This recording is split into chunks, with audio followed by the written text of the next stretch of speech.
bonjour à toutes et à tous, apprentis hackeuses et apprentis hackers. Alors aujourd'hui, on change un peu de l'habitude puisque je suis tombé donc sur un article de Shannon Brasil, qui sera notre hackeuse de la semaine, qui parle de THM, Try Hack Me. Et comme on en a déjà parlé brièvement sur une précédente vidéo Hacksize, je me suis dit allez, je vais m'inscrire sur Try Hack Me pour voir un peu à quoi ça ressemble. Comme dans l'article, elle parle du Pre-Security Pass, qui serait donc un point intermédiaire entre quand on veut se reconvertir vers la cybersécurité ou qu'on est débutante, étudiante qui souhaite aller vers ce domaine. Et ce pass, ça ressemble beaucoup au track sur Hack the Box, permet de voir quels sont les fondamentaux à avoir. Et du coup, je me suis donc inscrit sur Try Hack Me. Une fois qu'on est inscrit, on va dans Learn. Dans Learn, on a donc différents chemins sur différents sujets. Et donc le Pre-Security, c'est le premier qui est présenté en haut à gauche. Et donc dans ce Pre-Security Pass, il y a pas mal de sujets, une introduction sur la cybersécurité, les fondamentaux réseau, web, Linux et Windows. Aujourd'hui, on va principalement parler de ce sur Windows, puisque j'ai trouvé que c'était ce qui était ce qui manquait le plus en fait dans les briques qu'ont les étudiants et étudiantes qui se présentent, avec qui je fais des validations techniques par exemple. Donc on va commencer par la Windows Fondamentale 2, on va pas toutes les faire, on va juste montrer un peu, avoir quelques réponses et montrer un peu à quoi ça ressemble, donc Try Hack Me. Donc là l'idée c'est que pour chaque room, ils appellent ça des rooms, donc il va y avoir différentes questions. Il peut y avoir des choses qui ressemblent un peu plus à Hack the Box avec des flags, mais la plupart du temps c'est très scolaire, enfin de ce que j'ai vu en tout cas, et donc c'est des textes avec des questions ensuite. Mais on teste par la pratique pour avoir la réponse aux questions, donc ça c'est un bon intermédiaire avant d'entamer des sites type RootMe, Hack the Box, etc. Donc on commence pour avoir la possibilité d'interagir avec la machine. On peut utiliser OpenVPN comme pour Hack the Box, mais il y a aussi la possibilité d'avoir inclus directement dans le navigateur accès à la machine. Donc ça c'est vrai que ça facilite la vie pour les débutantes. Donc le temps que la machine démarre, on va regarder un peu, on va parler de système configuration dans un premier temps, donc la task 2. Donc là il y a tout un texte qui parle de la configuration système. Et on arrive aux questions à la fin. Ici il y a déjà les réponses puisque je les ai déjà faites, mais je vais montrer comment j'ai obtenu les réponses aux questions. Et de toute façon, la réponse est dans le texte au-dessus. En général, les questions sont en lien, même si c'est pas toujours. Parfois il y a des questions où il faut chercher un peu plus. Donc le temps que ça démarre, donc ici ça parle de msconfig qui est donc un utilitaire pour la configuration système. On va voir que il est pratique pour lancer d'autres utilitaires en fait. Ça c'est une de ses principales tâches. Il est pas mal aussi pour voir ce qui se lance au démarrage. J'utilisais à l'époque quand il n'y avait pas d'outils aussi adaptés qu'aujourd'hui, type système internals, on pouvait, j'utilisais msconfig. Et là la première question elle concerne les services. Quel est le nom du service qui a comme éditeur, manufacturer, je sais jamais trop traduire, système internals justement. Donc on va essayer de chercher le nom de ce service pour trouver PS Shutdown. Donc on voit que la machine est bien en train de finir de démarrer. Ça nous connecte automatiquement sur la session Windows. Et donc là je peux faire Windows R, puisque moi je sais pas jouer avec l'interface graphique de Windows. Donc ma solution c'est de se retenir toutes les commandes à taper directement depuis le run, surtout que c'est une solution pertinente dans le sens où ça marche sur toutes les versions de Windows. Donc quand on a connu comme moi toutes les versions depuis Windows 3.x, on n'a pas envie de s'embêter à suivre les évolutions graphiques. Donc comme j'en ai parlé un peu, hein, le msconfig.exe, on le tape msconfig.exe et ça le lance. Et on va avoir ce système configuration qui apparaît. Ici la question porte sur les services, donc je vais dans l'onglet services. La question porte sur le manufacturer system internals, donc je trie par manufacturers. Tri inverse puisque nous ça commence par S. Et il est là, c'est ici qu'on trouve PS shutdown. Ensuite la question suivante c'est la licence Windows est enregistrée à quel nom. Donc si je vais dans Tools, on voit qu'il y a About Windows que je peux lancer. Et on voit que le Windows User est la réponse à la question. Ensuite, quelle commande faut-il utiliser pour lancer le troubleshooting? On clique sur Windows Troubleshooting et on voit que c'est cette commande-là qu'il faut lancer. Et enfin, la commande pour lancer le control panel, qui est donc une bonne astuce puisque ça permet de lancer le control panel sur toutes les versions de Windows. Donc j'imagine que c'est dans un de ces trucs. Il est là, System Properties, Control Panel System. Mais vous pouvez faire directement control.exe et ça lance bien le control panel.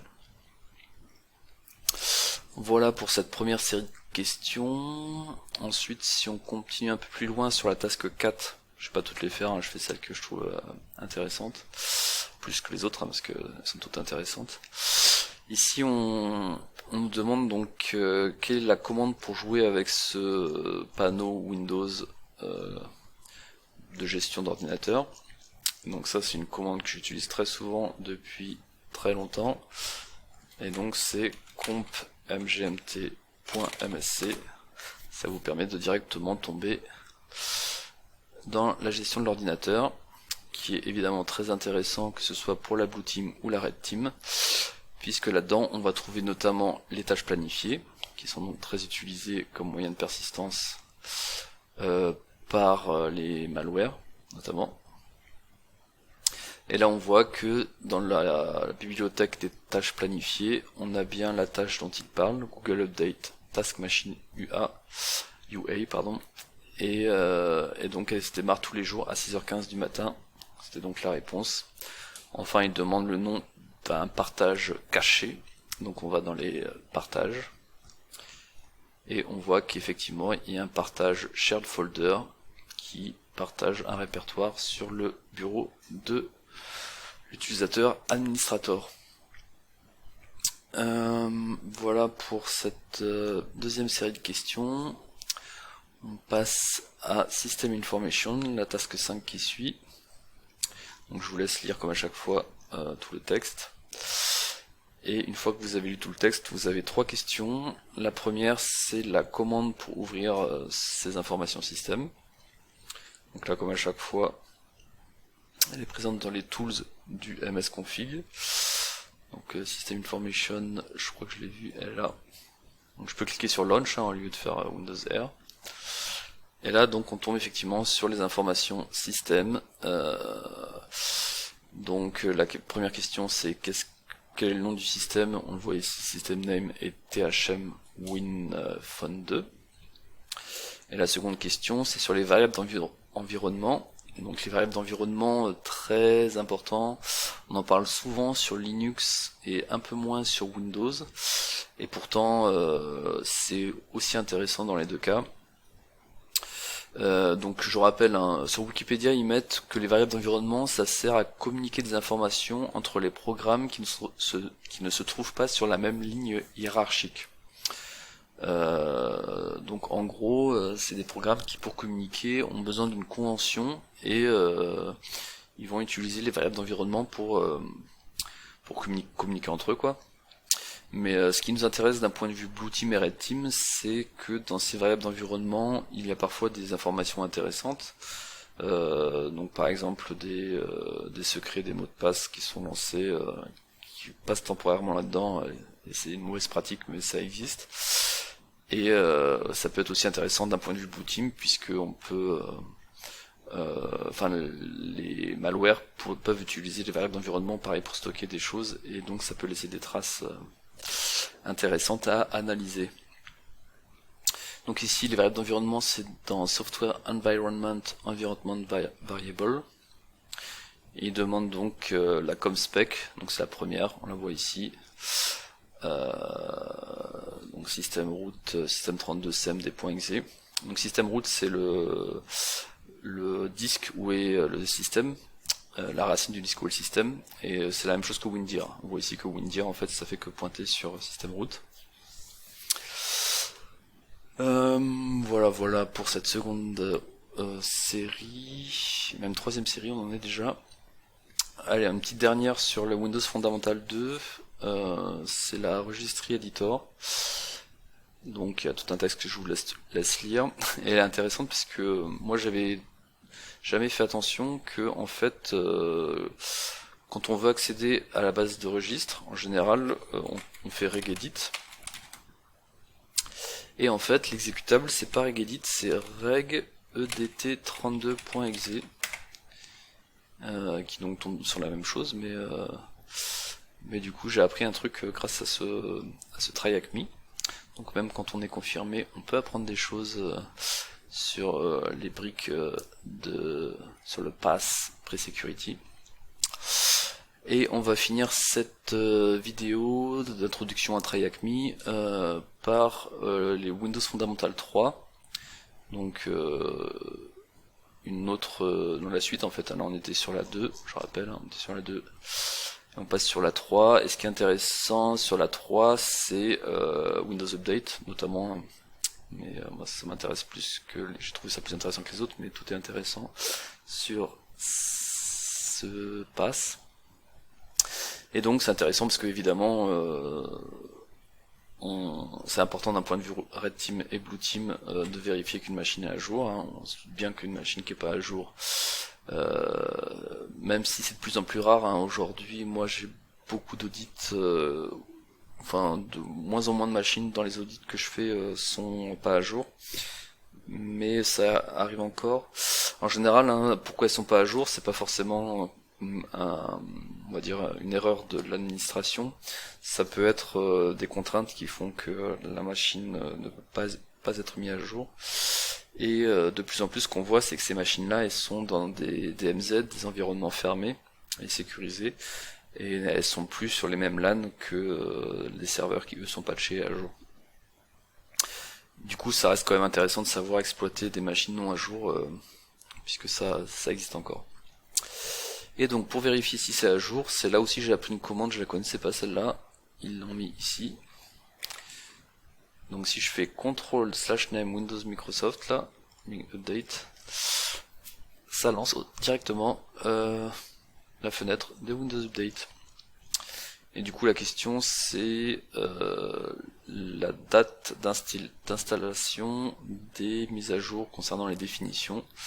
Donc là si on va sur View Update History, et si on va sur les mises à jour de définition, on voit que la dernière fois c'était le 3 mai 2021, et c'était donc la réponse attendue par cette question.